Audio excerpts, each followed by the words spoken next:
Magandang umaga mga mamshi. Yan, magluluto tayo ng Ilonggo version, lapas batchoy. Yan ang ating mga sangkap mga mamshi.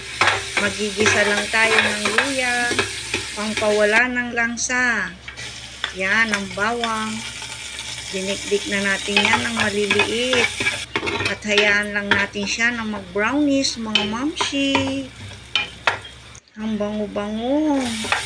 Yan, nilagay na rin natin ang ating sibuyas.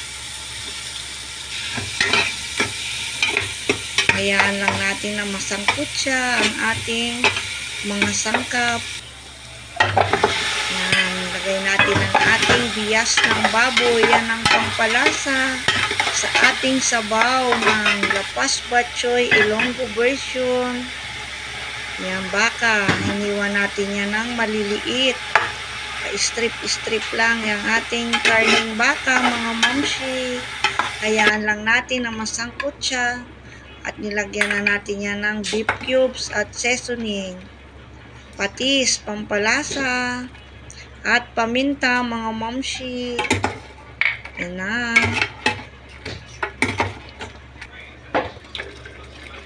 Lagyan natin siya ng tubig para mas maraming sabaw. Yan, yummy yummy. Lagyan natin yan, nagdagdag lang kami ng karning kasim para marami siyang sahog at hipon. Yang hipon ay pangpasarap ng ating sabaw. Yan, hayaan lang natin yan at palalambutin natin sa ating pressure cooker para talagang sigurado tayong malambot na yan mga mamshi. Yan ang ating bias, talagang malambot na ang ating mga karne. Yan, magsasangag lang tayo ng bawang. Yan natin ang sinangag ang bawang. Yan, hayaan natin siya na matoasted. At yan ang ating dahong sibuyas. Ang bango-bango ng bawang. Ugasan lang natin ang ating biniling mami pansit. Sa mainit na tubig, yan, ugasan lang natin na may mantika. Yan.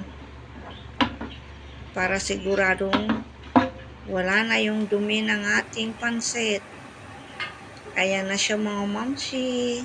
Nahugasan na po natin yan. Luto na po ang ating sabaw ng lapas batchoy. Yan na mga mamsi, sasali na tayo sa ating mangkok. Sabaw pa lang, ulam na.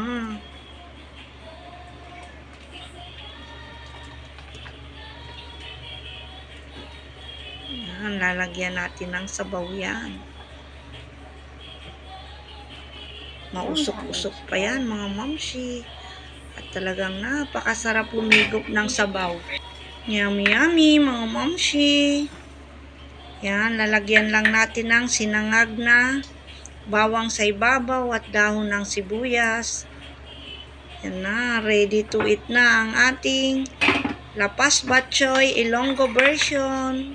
Kain na tayo mga mamshi. Yummy yummy.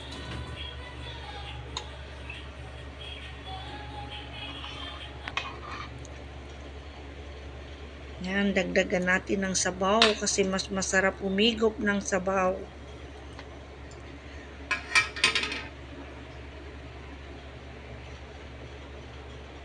Thank you for watching.